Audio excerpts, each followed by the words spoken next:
யோவான் 14ஆம் அதிகாரம் 16, 17 வசனங்களை வாசிக்கும் போது, நான் பிதாவை வேண்டிக் கொள்வேன், அப்பொழுது என்றைக்கும் உங்களுடனே கூட இருக்கும்படிக்கு சத்திய ஆவியாகிய வேறொரு தேற்றவாளனை அவர் உங்களுக்கு தந்தருளுவார். உலகம் அந்த சத்திய ஆவியானவரை காணாமலும் அறியாமலும் இருக்கிறபடியால் அவரை பெற்றுக் கொள்ள மாட்டாது. யோவான் 16, 13 15 வசனங்கள். சத்திய ஆவியாகிய அவர் வரும்பொழுது, நல்ல கவனிங்க, சகல சத்தியத்திற்குள்ளும் உங்களை நடத்துவார். அவர் தம்முடைய சுயமாய் பேசாமல், இதை நல்ல கவனிக்கணும். பிரீச்சர்ஸ், ஊழியத்திற்கு ஒப்பு கொடுத்திருக்கிற பிள்ளைகள், பரிசுத்த ஆவியானவரே சுயமாய் பேச மாட்டாராம். ஒரு அல்லேலூயா சத்தமா சொல்லுங்க பார்க்கலாம். இது நமக்கு ஒரு எச்சரிப்பு. சுயமா தோன்றினவர்கள் எல்லாம் நம்ம பேசக்கூடாது. பரிசுத்த ஆவியானவர் மூலமாகத்தான் ஆண்டவர் பேச. நம்ம just mouth piece. we are just a mouth piece. அல்லது யோவான் ஸ்நானகன் சொன்னது போல வெறும் சத்தம் தான். நம்ம பேசுகிறது நீங்கள் அல்ல, பரிசுத்த ஆவியானவர். அந்த வசனத்தை நல்லா கவனிங்க. சத்திய ஆவியாகிய அவர் வரும்போது சகல சத்தியத்திற்குள்ளும் உங்களை நடத்துவார். அவர் தம்முடைய சுயமாய் பேசாமல் கேள்விப்பட்டவைகள் யாவையும் சொல்லி வரப்போகிற காரியங்களை உங்களுக்கு அறிவிப்பார். அவர் என்னுடையதில் எடுத்து உங்களுக்கு அறிவிப்பதினால் என்னை மகிமைப்படுத்துவார். பிதாவினுடையவைகள் யாவும் என்னுடையவைகள், என்னுடையதில் எடுத்து உங்களுக்கு அறிவிப்பார் என்றேன். யோவான் 15, சரி, அதை தொடர்ந்து 2 தீமோத்தேயு வாசிகள் 3ஆவது அதிகாரம் 16வது 17வது வசனங்கள். வேத வாக்கியங்கள் எல்லாம் கவனிங்க தம்பி, வேத வாக்கியங்கள் எல்லாம் தேவ ஆவியினால் அருளப்பட்டிருக்கிறது. நம்புறவங்க கரங்களை உயர்த்தி சத்தமா ஒரு அல்லேலூயா சொல்லலாமா? நான் திரும்ப திரும்ப சொல்லுவேன், எழுப்புதல் என்றால் ஏதோ புதுமையாக ஒன்றை செய்வதல்ல. ஆதி பரிசுத்தவானுடைய அனுபவம் திரும்ப சபைக்குள் வருவதுதான் கர்த்தர் எதிர்பார்க்கிற உண்மையான எழுப்புதல். ஆமா, ஆதி சபையின் அனுபவம், ஆதி பரிசுத்தவானுடைய அனுபவம். இன்றைக்கு நிறைய புதுமைகள் சபைக்குள் வருகிறது. ஆவிக்குரிய உலகத்திற்குள் புதுமைகள் உள்ளே வருகிறது. ஆனால் பரிசுத்த ஆவியானவர் ஆதி சபையுடைய அனுபவத்தை திரும்ப சபைக்குள் கொண்டு வரத்தான் ஒரு சிலரை ஈசாக்குகளை கர்த்தர் தேடுகிறார். ஏன்னா ஈசாக்குன்னு சொல்றேன், தன் தகப்பனாகிய ஆபிரகாம் தோண்டின துறவுகள், அதை பெலிஸ்திய ஆவிகள் தூற்று போட்டார்கள். ஈசாக்கு அடுத்த ஜெனரேஷன். Abraham old. அவர் காலம் வேற. இன்னைக்கு பசங்க அப்படித்தானே சொல்றாங்க, சார் உங்க காலம் வேற சார், இது எங்க காலம் சார், இது ஏஐ டெக்னாலஜி, பீட்டா ஜெனரேஷன், என்னென்னமோ சொல்றாங்க. நீங்கெல்லாம் பழைய ஆட்கள். இந்த புஸ்தகமும் ரொம்ப பழசுதான். இன்னும் ஆமேன் வர மாட்டேங்குது. இது நேற்றும் இன்றும் என்றும் மாறாதது. ஒரு அல்லேலூயா நல்ல கரங்களை உயர்த்தி சொல்லுங்க பார்க்கலாம். ஆமென். இந்த சத்தியம் மாறவே மாறாது. நம்புறவங்க மறுபடியும் ஒரு அல்லேலூயா சொல்லுங்க பார்க்கலாம். ஹalleluya. ஆண்டவர் மாற மாட்டார். ஆண்டவர் எழுதி கொடுத்த வார்த்தைகளும் மாறாது மாறாது மாறாது. இது எல்லா காலத்திற்கும் பொருந்துகின்றது. இந்த ஈசாக்கு அப்படி நான் ஏன் சொன்னேன்னா, ஈசாக்கு நம்ம பசங்களா இருந்தா சொல்லுவாங்க, அப்பா நீங்க உங்க காலத்தில் கையில் தோண்டினீங்க, மண்வெட்டியை பிடிச்சி தோண்டினீங்க துறவு உண்டாக்க. இப்பெல்லாம் நாங்கள் டெக்னாலஜி வளர்ந்துருச்சு, நாங்கள் ஒரு பட்டன் தட்டினாலே எத்தனை அடி வேணால் நாங்கள் தோண்டிடுவோம், தண்ணி வந்துடும். இல்லை இல்லை, ஈசாக்கு அவனுக்குள்ளே ஒரு பெரிய தரிசனம் இருந்தது. என் தகப்பன் வெட்டின துறவுகளை பெலிஸ்திய ஆவிகள் தூற்று போட்டதற்கு காரணம் உண்டு. பிசாசு பயங்கர தந்திரமாக முற்பிதாக்கள் மூலமாக இந்த துறவை, இந்த துறவிலே தோண்டின அநேக துறவுகள், அநேக வெளிப்பாடுகள், அநேக சத்தியங்களை பெலிஸ்திய ஆவிகள் இன்றைக்கு மூடி போட்டு கொண்டு வருகிறது. ஈசாக்கு ஒண்ணே ஒண்ணுதான், எங்க அப்பா தோண்டின துறவை பெலிஸ்தியாவி மூடிச்சில்ல, அதை திரும்ப தோண்டத்தான் நான் அழைக்கப்பட்டிருக்கிறேன். ஒரு அல்லேலூயா சத்தமா சொல்லுங்க. ஆமென். முற்பிதாக்கள் தோண்டின துறவுகளை ஆமென் பெலிஸ்திய ஆவிகள் மூடி போட்டிருக்கிறது. அதை திரும்ப தோண்டி ரெகோபோத்தை உருவாக்கத்தான் கர்த்தர் உங்களையும் என்னையும் கரம் பிடித்திருக்கிறார். ஹல்லேலூயா. ஆமென். வேத வாக்கியங்கள் எல்லாம் தேவ ஆவியினால் அருளப்பட்டிருக்கிறது. ஏன் நான் திரும்ப திரும்ப வலியுறுத்தி சொல்றேன்னா, இன்றைக்கு அநேகர் இந்த தமிழ் வேதம் ஒரு சில மொழியாக்கத்திலே ஒரு சில சின்ன மிஸ்டேக் இருக்கலாம், ஆனால் அநேக சத்தியங்களே இல்லை என்று போதிக்கிற நாட்கள் எனக்கு அதிலே உடன்பாடு இல்லை.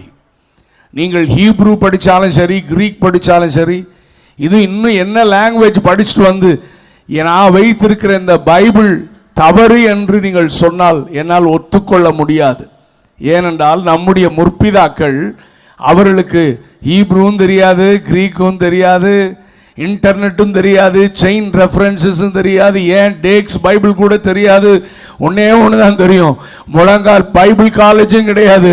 முழங்கால் படியில நின்று பரிசுத்த ஆவியானவரே இந்த வேதத்தில் உள்ள மகத்துவங்களை எனக்கு சொல்லி தாரும் என்று அவர்கள் ஜெபித்த பொழுது ஆவியானவரே அவர்களுக்கு டைரக்டா போதித்து கட்டின திருச்சபையில தான் நீங்களும் நானும் இருக்கிறோம்.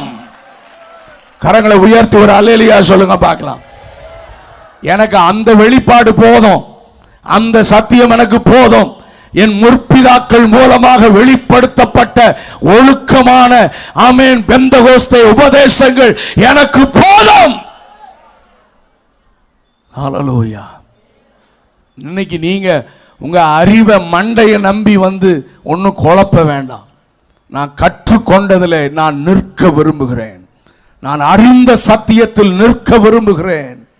நவீனமான காரியங்களை கொண்டு வந்து முற்பிதாக்களுடைய மூலமாக கிடைச்ச டைரக்ட் ரெவலேஷன் எனக்கெல்லாம் ஆச்சரியமா இருக்குங்க. ஒரு சில நேரத்தில் உட்கார்ந்து இவங்கெல்லாம் எங்கிருந்து இந்த ரெவலேஷனை பெற்றார்கள்? நம்முடைய முற்பிதாக்கள், பைபிள் தவிர வேற ஒன்றும் இல்லையே. எப்படி ஆணித்தரமாக வருகை குறித்து போதித்தார்கள்.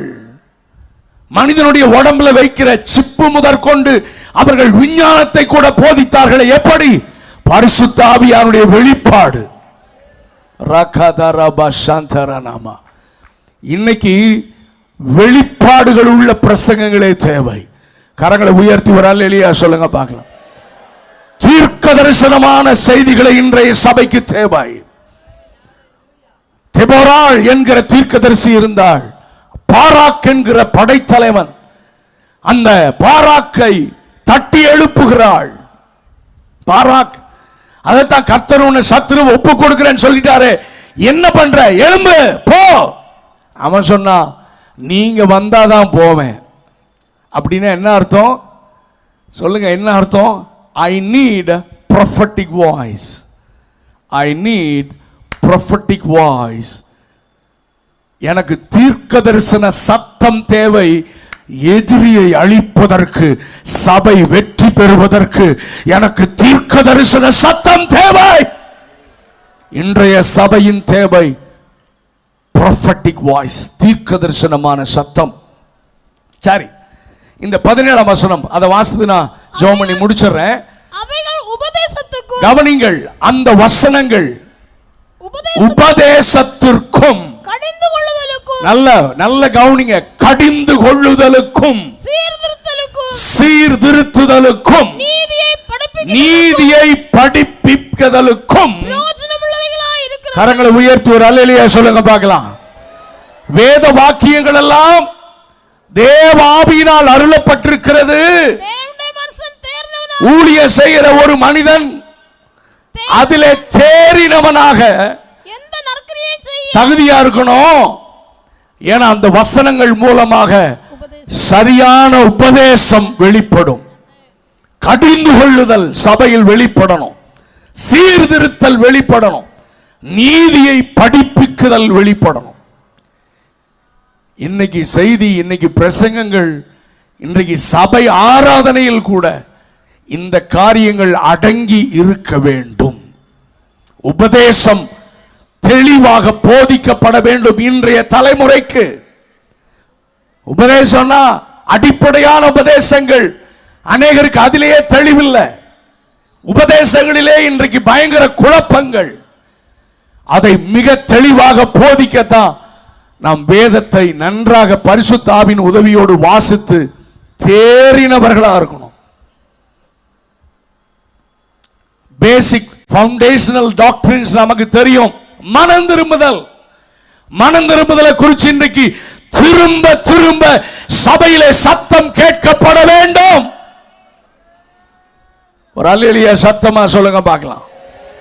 முதலாவதாக சபை மனம் திரும்பணும், விசுவாசிகள் மனம் திரும்பணும், ஊழியர்கள் மனம் திரும்பணும்.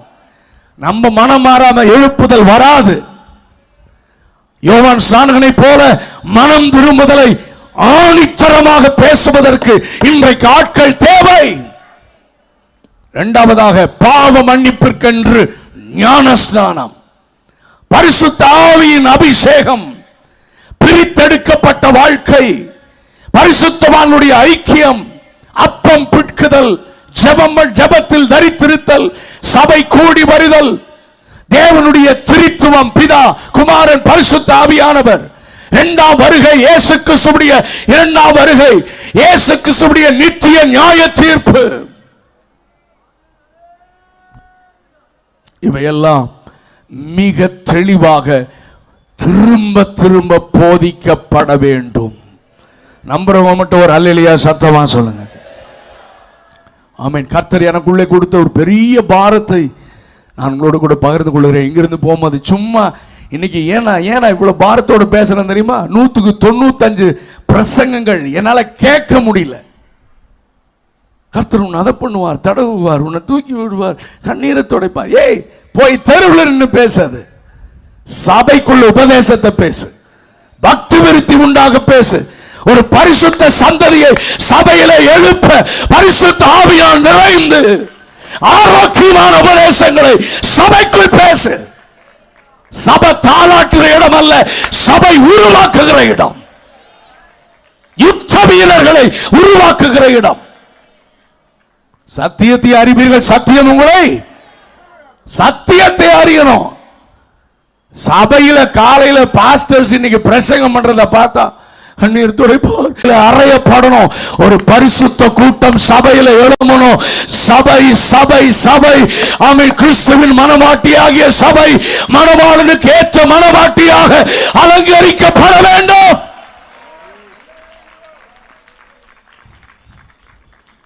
அப்படி எழுப்ப பரிசுத்த ஆவியினால் நிரம்பி நீங்கள் தேவனுடைய வார்த்தையை போதிக்கணும். உங்களுக்கு சமயம் வாய்த்தாலும் வாய்க்காவிட்டாலும் ஜாக்கிரதையாக திருவசனத்தை ஆரோக்கியமான உபதேசத்தோடு கண்டிப்போடு கடிந்து கொண்டு பரிசுத்தாவியான உதவியினால நீங்க பேசணும். உலக ஆசையோ அல்ல தீமோத்தேயு, நீங்க தீமோத்தேயுக்கெல்லாம் பவுல் எழுதின நிருபங்களை நீங்கள் வாசித்திருப்பீர்கள். தொடர்ந்து வாசித்து பாருங்கள். வேதத்தை வாசிக்கும் போது இன்னொரு காரியத்தை நான் சொல்லி முடிக்கிறேன். ஏசாயா 34:16 தேடி வாசியுங்கள். பைபிள் எப்படி வாசிக்கணுமா சொல்லுங்க. சும்மா ஒரு வசனத்தை எடுத்து அதை வச்சு ஏதோ பேசக்கூடாது. தேடி வாசியுங்கள். இவைகளில் ஒன்றும் ஜோடில்லாதிராது, கடைசியாக அவருடைய ஆவி அவைகளை சேர்க்கும். ஒரு அல்லேலூயா சத்தமா சொல்லுங்க. நான் ரீசெண்டா அந்த வசனத்தை தானிக்கும் போது பைபிள் ஒரு பசில் மாதிரி, பசில் லைக் பசில், ரைட்? பசில்னா என்னது? பசில்னா என்ன சார்? என்னது? வெங்காயம் மாதிரி இருக்குமா? ஏய், என்னடா பசிலுக்கு என்னடா தமிழ்ல? என்னங்க? புதிர். You right. இவரு தான் வெங்காயம்ட்டார். இவர்கிட்ட தனியா பேசணும். புதிர் அங்கங்க வச்சிருவாங்க, எல்லாம் கலைஞ்சு இருக்கும். ஆமே, நம்ம அறிவோடு என்ன செய்யணும்? அதை சரியா தேடி எந்த இடத்துல பரிசுத்த ஆவி எனக்கு சொல்லி கொடுத்ததான், டே இது பசில்டா, ஆமென். இதுல ஏராளமான காரியத்தை வேதம் முழுவதில் நான் பரப்பி வச்சிருக்கிறேன். இது மனித ஆவியினால சேர்க்க முடியாது, கர்த்தருடைய ஆவியே அதை சேர்க்கும். கரங்களை உயர்த்துவர் அல்லேலூயா சத்தமா சொல்லுங்க. இது இன்டர்நெட் சேர்க்காது, கூகுள் சேர்க்காது, ஆனா பரிசுத்த ஆவியானவர் இந்த வசனத்தை சேர்ப்பார். My goodness. பரிசுத்த ஆவியானவர் எந்த வசனத்தோட எதை சேர்க்கணும், இந்த வசனத்தோட இன்னொரு பக்கம் எங்க இருக்கு, ஆவியானவர் சேர்ப்பார். இந்த தேவ மனிதர்கள் எல்லாம் கேட்டு பாருங்க, எங்களுக்கு பிரசங்கத்திற்கு ஆண்டவர் ஒரே ஒரு வார்த்தை தான் கொடுப்பாரு. ஒரு வார்த்தை வந்து சிந்தையில் விழுகும். அந்த வார்த்தையை கர்த்தர் கொடுத்தார்ன்றதுக்கு எனக்கு நான் கண்டுபிடிச்ச அடையாளம், நான் அந்த வார்த்தையை வச்சு ஜெபம் பண்ணி பைபிளை திறந்தா கொஞ்ச நேரத்தில் வசனத்தை சேர்த்து தந்துருவார். நல்ல கரங்களை உயர்த்தி ஒரு அல்லேலூயா சொல்லுங்க. அப்பவே தெரிஞ்சுக்குமே இந்த பிரசங்கம் கர்த்தர் நமக்கு கொடுத்த செய்தி தானே. ஏன்னா பரிசுத்த ஆவியானவரே அதை சேர்த்து விடுவார். ஆமென். So I want to encourage you, தேவனிடத்திலிருந்து ஜெபம் பண்ணி தீர்க்க தரிசனமான வார்த்தையை பெற்றுக்கொள்ளுங்கள். தேவ சமூகத்தில் மணிக்கணக்காக உட்கார்ந்து முழங்கால் படி நின்று ஜெபித்து அதற்கேற்ற வசனங்களை நீங்கள் ஜோடு இல்லாதிராது தேடி வாசியுங்கள். ஆவியானவர் உங்களை அதை சேர்ப்பார். நீங்கள் இணைத்து அந்த வசனத்தை நீங்கள் பிரசங்கம் பண்ணும் பொழுது சபையிலே பக்தி விருத்தி உண்டாகும், சபையிலே எழுப்புதல் உண்டாகும். ஹல்லேலூயா. சபையிலே ஒரு எழுப்புதலின் அக்கினி பற்றி எரியும். வசனத்திற்கு வல்லமை இருக்கிறது. அவருடைய வசனம் ஒருபோதும் வெறுமையாக திரும்பாது. இன்றைக்கு சபைக்கு தேவை தேவனுடைய வசனங்களே, ஜீவனுள்ள வசனங்களே. பரிசுத்த ஆவியின் வல்லமையோடு கூட உங்களுடைய வாயிலிருந்து புறப்பட்டு வரட்டும். சோ ஏசாயா 8:20 வேதத்தையும் சாட்சி ஆகமத்தையும் கவனியுங்கள். இன்னும் நிறைய வசனங்களை நான் சொல்ல முடியும். ஏன் நான் இவ்வளவு தூரம் அழுத்தி சொல்றேன்னா, பிசாசும் வசனத்தை பேசுமா, ஆண்டவருடையும் வசனத்தை தான் பேசினா கீழே விழும். அதை தான் உண்மை தாங்க தேவ தூதர்களுக்கு கட்டளையிடுவாரே அப்படின்னு எழுதி இருக்குதேன்னு சொல்றான். ஆமென். வசனத்தையே பேசி இன்னைக்கு சபையை குழப்புறான், வசனத்தையே பேசி வாலிபர்ல குழப்புறான். நீங்களும் நானும் வசன அறிவினால் நிறைந்திருந்து ஹல்லேலூயா பிசாசின் வஞ்சனைகளை ஆமென் வஞ்சிக்கிற ஆவிகளுக்கு விரோதமாக நின்று சபையை பாதுகாத்து சபையை வெற்றி சிறக்க பண்ண ஆமென் வீறு நடை போட நான் உங்களை வாழ்த்துகிறேன். ஆமென். நீங்கள் தரிசனத்தோடு முன்னேறுங்கள், பரிசுத்தாவின் வல்லமையோடு நிறைந்திருங்கள். எப்போ ஆமென். நான் எப்பொழுதுமே சொல்ல, பரிசுத்தாவின் அபிஷேகம் பெற்ற அனுபவம் வேறு, நிறைந்திருக்கிற அனுபவம் வேறு. ஆமென். பரிசுத்தாவினால் வழிநடத்தப்படுங்கள். ஒரு சின்ன வர்ஷிப் நடத்தினா கூட நீங்க சுயமா நடத்தாதீங்க, ஆவியானவர் உங்களை வழி நடத்துவார். ஒரு ஜெபம் பண்ணா கூட பரிசுத்த ஆவியார் உங்களை நடத்தட்டும். ஒரு இடத்துல வார்த்தை கொடுத்தாலும் 100% பரிசுத்த ஆவியானவர் உங்களை ஆட்கொண்டு பயன்படுத்தட்டும். கர்த்தர் உங்களை ஆசீர்வதிப்பாராக. God bless you.